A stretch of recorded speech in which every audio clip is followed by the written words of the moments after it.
Bonjour à tous et bienvenue à la réunion concernant l'Erasmus, la mobilité 2022 pour les étudiants de sixième et de septième année en électronique, en collaboration avec Monsieur Chardon et moi-même, Monsieur Locht. Nous avons décidé de réaliser la petite réunion avec les informations supplémentaires que vous n'avez pas eues lors de la première réunion de manière virtuelle au vu des circonstances actuelles avec le Covid et la crise sanitaire, il est préférable de le faire de manière virtuelle. Donc voilà, nous allons parler des choses qui sont importantes à rappeler par rapport à la première réunion que nous avons eue et également des nouvelles informations car nous avons eu la chance avec Monsieur Chardon de pouvoir se rendre à Séville en visite préparatoire, d'aller visiter l'entreprise où les élèves vont aller travailler, etc. etc. Donc l'idée de cette réunion, c'est de mettre en évidence les nouvelles informations que nous avons eues. Commençons directement. Donc, c'est bien confirmé, on part bien à Séville, c'est une ville qui se trouve dans le sud de l'Espagne, une ville qui fait partie de la communauté autonome d'Andalousie. On parle même de capitale de l'Andalousie et il y a plus ou moins 700 000 habitants. Donc, c'est une très grosse ville, comme nous l'avions expliqué lors de la première réunion. Alors, là, c'est intéressant parce qu'il y a déjà des nouvelles informations. Lors de la première réunion, on n'avait pas les vols, ni les dates, ni les heures exactes à laquelle on allait partir. Donc, petit rappel, durée du séjour du 22 mai au 18 juin 2022, 28 jours afin de répondre aux exigences du consortium de la charte Erasmus. Donc, il faut rappeler que pour pouvoir être éligible et pouvoir avoir un contrat de bourse, il faut pouvoir rester minimum 28 jours sur place. Donc, c'est pour ça que nous partons du 22 mai au 18 juin. Donc, au niveau des horaires, départ le 22 mai 2022, on partira de l'aéroport de Charleroi. L'heure de départ est à 9h40, donc l'avion décolle à 9h40 et nous arrivons à Séville à 12h20. Donc, deux possibilités. Rendez-vous à 5h30 devant l'école où on pourra éventuellement faire du covoiturage. Ou alors rendez-vous à Charleroi devant l'entrée à 6h30. Il faut savoir que comme on est un gros groupe, on est plus ou moins 20 élèves et les professeurs, eh bien il faut penser que tout prend plus de temps au niveau de l'enregistrement, au niveau des bagages, etc. Donc on se laisse des délais un petit peu plus grands. En plus avec les normes Covid, parfois c'est un petit peu plus compliqué, donc on laisse à certains délais. Donc c'est normal que nous partions assez tôt. Le numéro du vol est le FR 6444 et la compagnie avec laquelle nous partons est Ryanair. Voilà pour le départ. Au niveau du retour, nous revenons toujours bien le 18 juin 2022. On revient au même aéroport à Charleroi. L'heure d'arrivée à Charleroi est prévue pour 21h20 et le vol de retour est le FR 6445 et nous revenons aussi avec la compagnie Ryanair.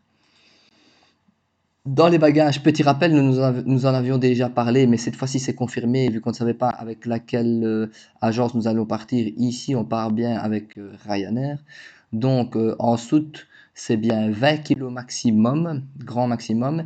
Et en cabine, on peut avoir un sac à dos avec les tailles de 55 x 40 x 20. Donc ça, ils sont assez regardants chez Ryanair. Donc c'est 20 kg dans la soute et en cabine, un petit sac à dos qui doit absolument répondre aux exigences de taille qui sont indiquées dans le PowerPoint. Alors bien sûr, évidemment, quand on part dans son sac à dos, en cabine, on ne peut pas avoir d'objets tranchants, on ne peut pas avoir d'objets interdits, des armes, des matières dangereuses et de liquide. Donc voilà, ça, il faut le savoir, il faut respecter ça. Que va-t-on prendre avec nous dans les bagages? Pour rappel, comme ça vous permet de pouvoir commencer tout doucement à anticiper, hein, parce que on y sera encore vite au mois de mai. Donc des vêtements pour aller travailler, jeans plus t-shirt, des vêtements pour le soleil, short, t-shirt, maillot. Il faut savoir que à Séville, il fait extrêmement chaud pendant ces périodes-là. Donc il faut pouvoir être équipé aussi pour la chaleur. Des chaussures de sport, on marche énormément. Voilà, on en avait déjà discuté lors de la première réunion. Ici avec Monsieur Chardon, on a eu l'occasion d'aller une semaine, une petite semaine Donc c'était sur, oui, 5 jours.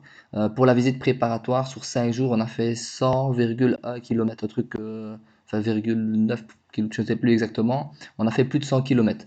Donc ça vous donne une idée pour vous dire qu'on doit énormément marcher. Donc il faut absolument avoir des bonnes chaussures et des chaussures de sport. Le nécessaire de toilette, évidemment, des lunettes de soleil, casquette, chapeau, on en a parlé, une très bonne protection solaire et évidemment les effets personnels de chacun.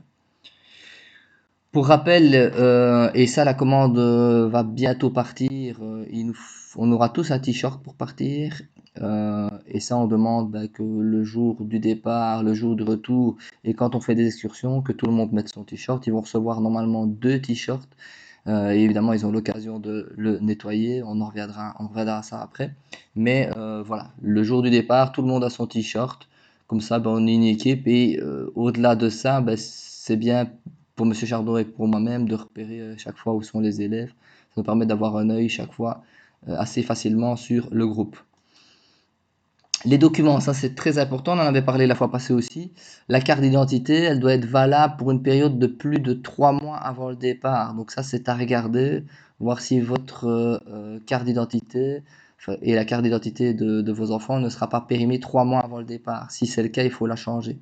Sinon, malheureusement, on ne pourra pas prendre l'avion. La carte de mutuelle européenne, ça c'est nécessaire en cas de problème, en cas de maladie ou en cas de blessure sur place, d'avoir cette fameuse carte de mutuelle européenne. Une carte de banque, je rappelle que le compte doit être à zéro 3 jours avant le départ. Pourquoi? Parce que on va verser, enfin l'école, l'économe, parce que ça passe par la filiale officielle évidemment. L'économe de l'école va verser la bourse en question, la bourse Erasmus pour chaque élève sur le compte. Mais le compte doit être mis à zéro 3 jours avant le départ. Les autorisations parentales pour les mineurs, donc tous ceux qui ont moins de 18 ans le jour du départ, enfin avant le jour du départ, il faut les autorisations parentales. Éventuellement, s'il y a des cas particuliers tels que les sportifs de haut niveau qui doivent s'entraîner, voilà, toutes les autorisations, on a besoin de ça. Je pense que cette année, ce n'est pas le cas, mais on l'a toujours mis parce qu'on a eu plusieurs fois le cas, donc voilà. Attention, documents par rapport au Covid. Donc, avec Monsieur Chardon, on s'est rendu à Séville au mois de novembre. Et au mois de novembre, et c'est toujours le cas maintenant, il fallait remplir le FCS. Donc, c'est une autorisation d'entrée sur le territoire espagnol. Évidemment, on sait le faire un petit peu en avance, donc on le fera avec vos enfants, mais bien vérifier qu'ils prennent bien le document avec eux. Sinon, on ne peut pas partir de Charleroi.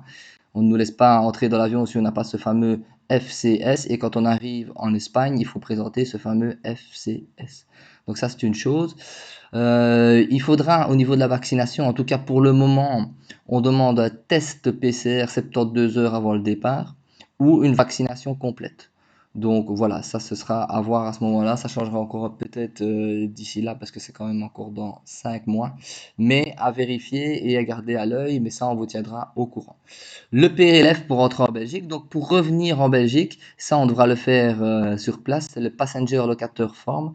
Il faudra que chaque élève ait fait cela, mais ça ce sera nous les profs.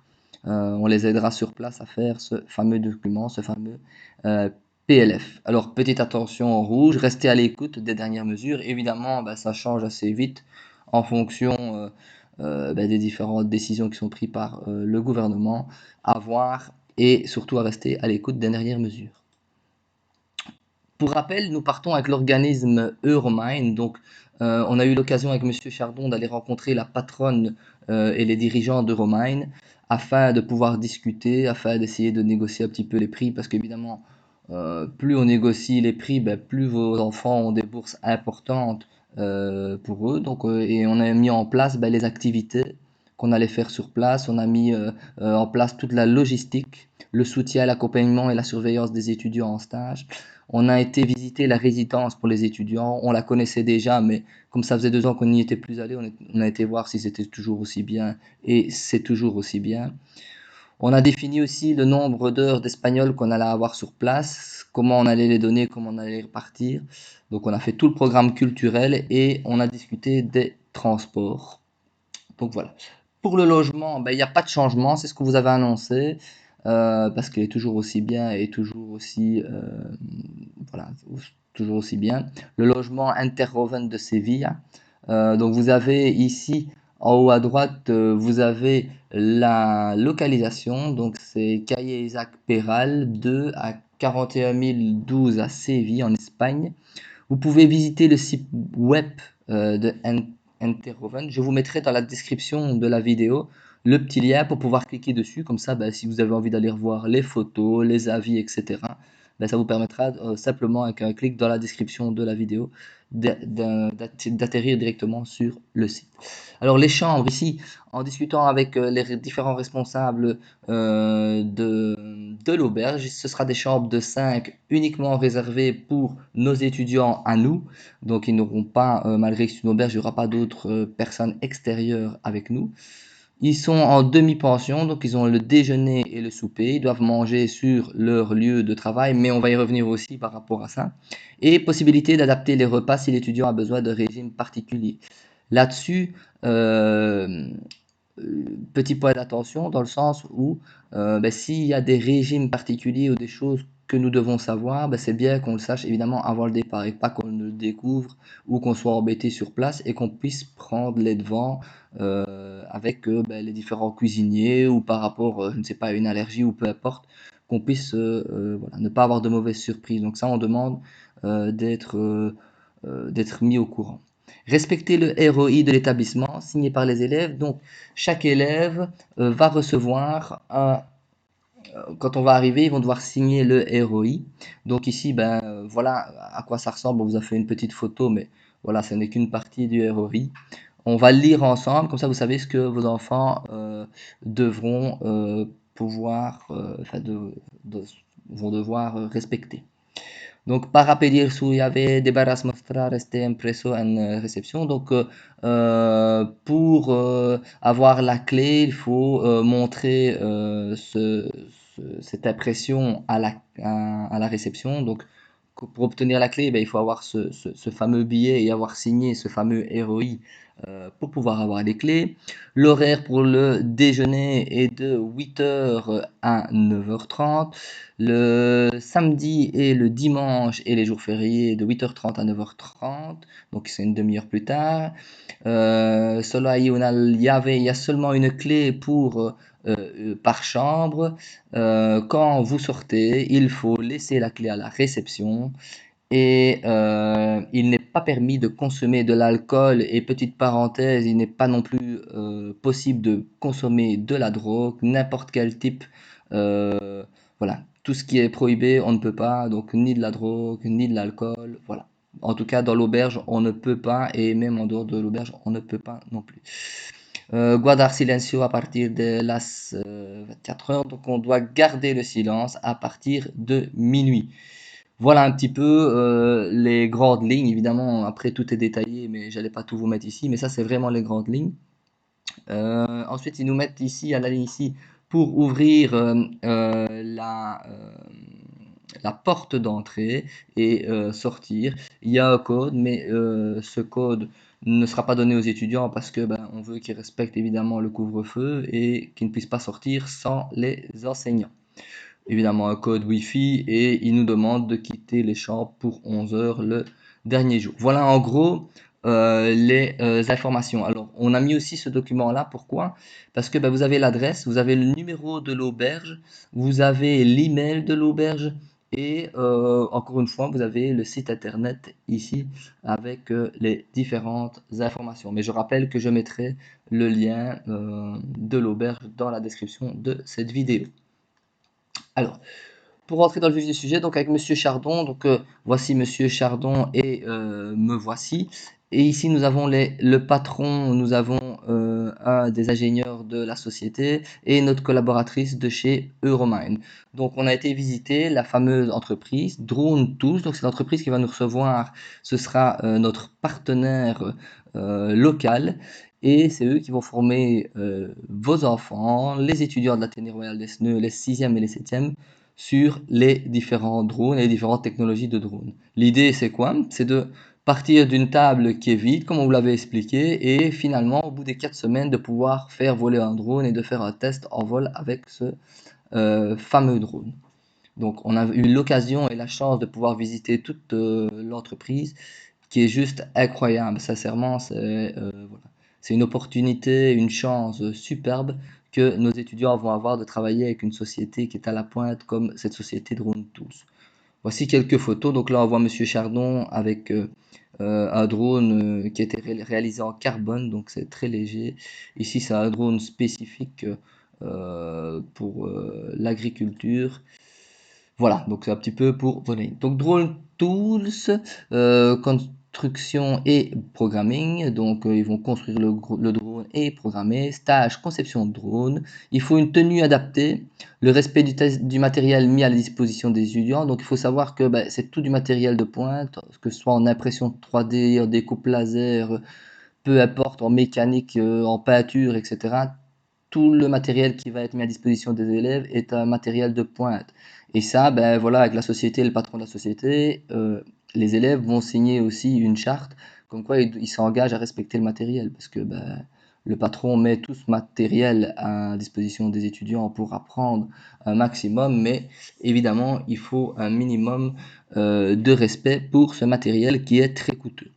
Travail par petits groupes de 2 ou de 3 et ils auront un kit par groupe. Donc en fait, le patron nous a proposé de réaliser un kit de base, donc les pièces de base telles que les moteurs, la commande, etc. Donc eux, ils vont devoir construire le châssis, réaliser toute l'électricité et toute la programmation du drone. Le patron nous a proposé aussi, la société nous a proposé aussi de réaliser un petit concours en interne et le groupe qui aura réalisé, entre guillemets, le meilleur drone au point de vue, voilà, au point de vue programmation, au point de vue réalisation, au point de vue mécanique, eh ben, aura la possibilité de ramener un des drones avec lui. Donc il aura, entre guillemets, comme cadeau, donc il y a vraiment un lot, enfin de truc, ils peuvent avoir tout un kit complet pour eux. Donc ça, c'est la petite cerise sur le gâteau. Possibilité de réaliser la formation au sein de l'auberge, limiter les déplacements des élèves. Donc ça, c'est ce que je vous expliquais tout à l'heure. Donc normalement, on doit se déplacer tous les matins pour aller en formation. Les années précédentes, quand on a fait la formation robotique, où on programmait les robots humanoïdes, et bien là, on devait se déplacer. Il y avait pour 30-35 minutes tous les jours de bus pour les élèves. Et ici, la société, donc à l'auberge, il faut savoir qu'il y a des salles de cours. Et la société a proposé d'amener le matériel sur place durant tout le mois et pouvoir travailler avec les étudiants directement à l'auberge. Donc ça, c'est encore à définir, mais il y a cette possibilité-là, donc qui serait vraiment chouette parce qu'alors là, ben, les élèves pourraient se lever au dernier moment, simplement déjeuner, s'habiller et pouvoir aller travailler directement. Donc c'est pas plus mal. Et au niveau des déplacements, on perdrait encore moins de temps, ce qui nous laisserait encore plus de temps pour les visites et euh, pour toute la partie culturelle de l'Erasmus. Je vous mets le lien de Drone Tools, donc de la société, dans la description de la vidéo. N'hésitez pas à aller voir, c'est assez impressionnant la qualité de cette entreprise, c'est chouette à aller voir. Au niveau des assurances, c'est encore un petit rappel, mais il est important. Tous les étudiants sont assurés par l'école et nous avons pris une assurance complémentaire chez ETIAS, si je ne me trompe pas. Les élèves sont assurés avec le rapatriement. Donc en cas de problème, voilà, soyez rassurés. Les étudiants et les élèves sont totalement assurés. Alors ici, j'attire vraiment l'attention de tout le monde. On avait déjà vu ce slide-là la fois passée. C'est au niveau de la responsabilité. La responsabilité, donc, en laissant partir votre enfant, vous vous engagez et vous mettez votre responsabilité en jeu dans le sens où les professeurs réalisent l'encadrement des élèves. J'insiste bien sur l'encadrement des élèves. Les élèves sont sur leur propre responsabilité et sous la responsabilité de leurs parents ou de leurs tuteurs. Toute sortie après 23 heures de l'auberge sans les professeurs sera sanctionnée par un retour prématuré en Belgique aux frais des parents. Donc, ben, comme je vous l'ai dit tantôt, là, il y avait un petit code qu'on a exprès enlevé pour ne pas le montrer aux étudiants. Nous, on s'assure que, en tout cas, en semaine, tous les étudiants soient rentrés à 23 heures. parce que, bah, il faut quand même se lever et il faut quand même, aller travailler tous les jours et cetera. Donc il faut quand même être, dans une certaine forme et donc bah, si jamais il y a un départ ou voilà, ou quoi que ce soit, ou qui ne respecte pas les règles, parce que là on parle juste de la sortie de l'auberge, mais que ce soit une consommation d'alcool dans l'auberge, que ce soit de la consommation de drogue, que ce soit voilà. Si à un moment donné il ne respecte pas les règles, eh bien Monsieur Chardon et moi-même, on remettra l'élève sur l'avion, on l'accompagnera jusqu'à l'aéroport, et tout ça évidemment ce sera aux frais des parents et aux frais de l'élève. Et là-dessus on sera intransigeant. Voilà. Nous, on essaye de mettre les élèves dans des conditions vraiment les meilleures possibles. À un moment donné, s'ils ne respectent pas les règles, ben, avec Monsieur Chardon, on sera intransigeant et avec la direction de l'école aussi. Voilà. Autorisation et médicaments, on en a déjà un petit peu parlé. Nous prévenir en cas d'allergie, de maladie ou tout besoin spécifique d'un de vos enfants, d'un étudiant. Voilà. Euh, Si on a besoin de médicaments, de prescriptions, de certificats médicaux, etc., ben, c'est bien de prévoir, surtout parce que voilà, en Espagne, la majorité des choses, ben, on sait les avoir, etc. Mais si c'est spécifique, parfois c'est peut-être mieux d'anticiper et d'avoir, voilà, prenons, on a déjà eu le cas d'enfants, enfin d'élèves qui étaient asthmatiques, eh bien voilà, on partait avec ben, un puff en plus ou deux puffs en plus, Monsieur Chardon en avait un, moi j'en avais un, et en cas de problème, ben, on sait qu'on était équipé et qu'on en avait assez pour tout le séjour. Donc voilà. Au niveau des cours d'espagnol, donc ça, on a eu l'occasion de discuter avec la patronne de chez Euromine. On a un accord concernant le cours d'espagnol. Donc, le cours d'espagnol est dispensé à l'école par Madame Rodriguez. Ça, ben, ils ont déjà commencé. Et sur la plateforme OLS. Et pendant la mobilité, donc quand nous sommes à Séville pendant l'Erasmus, le cours d'espagnol dispensé par Euromine, nous avons 10 heures. Donc, c'est ça que je vous disais. Nous avons négocié 10 heures avec la patronne de chez Euromine. Et évidemment, il faudra terminer sur la plateforme ELS le petit examen.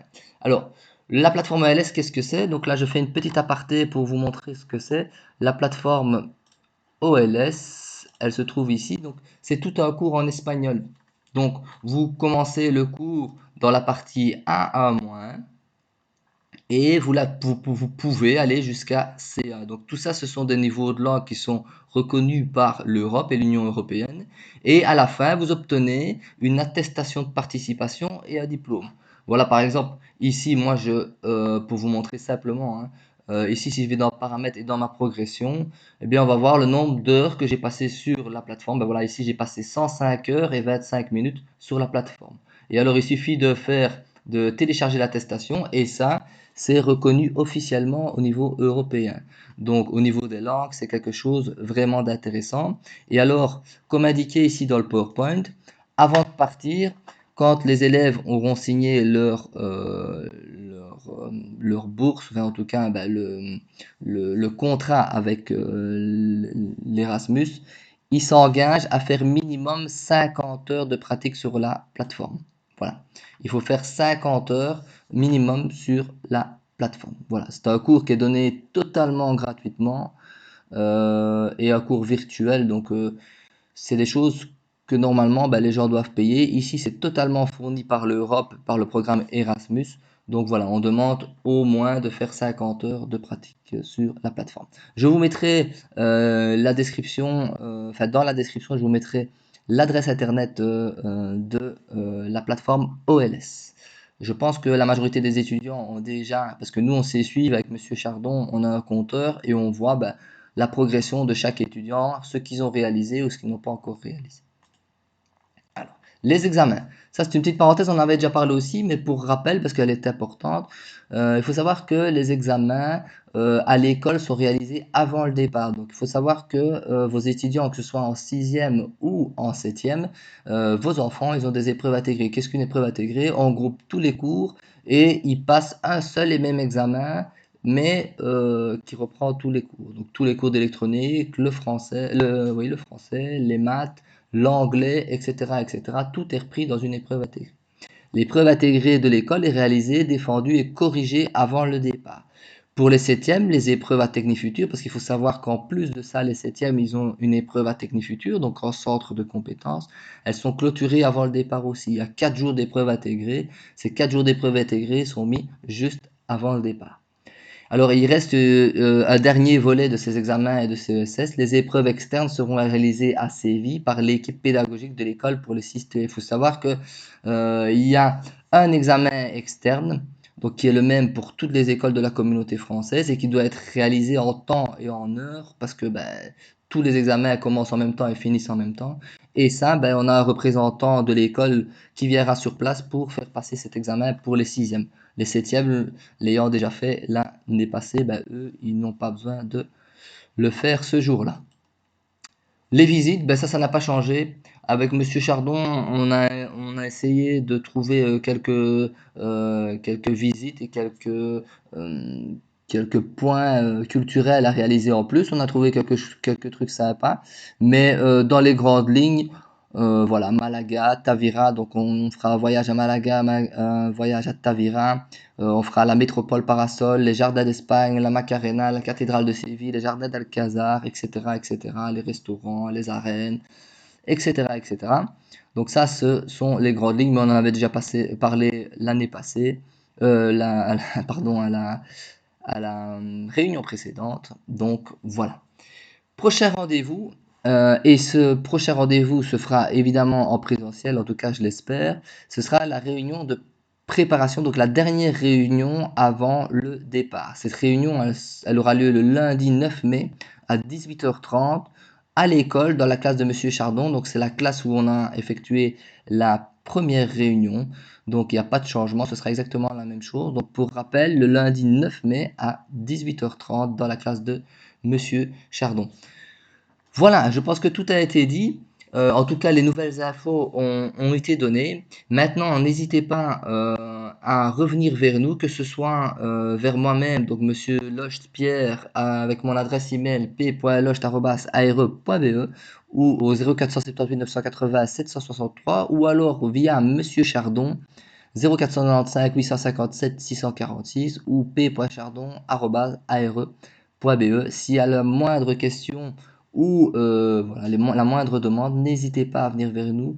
On essaye d'être le plus réactif possible sur les réseaux sociaux, sur notre téléphone ou par email. Voilà. Je vous souhaite une très bonne fin de journée et on se voit le 9 mai. À bientôt.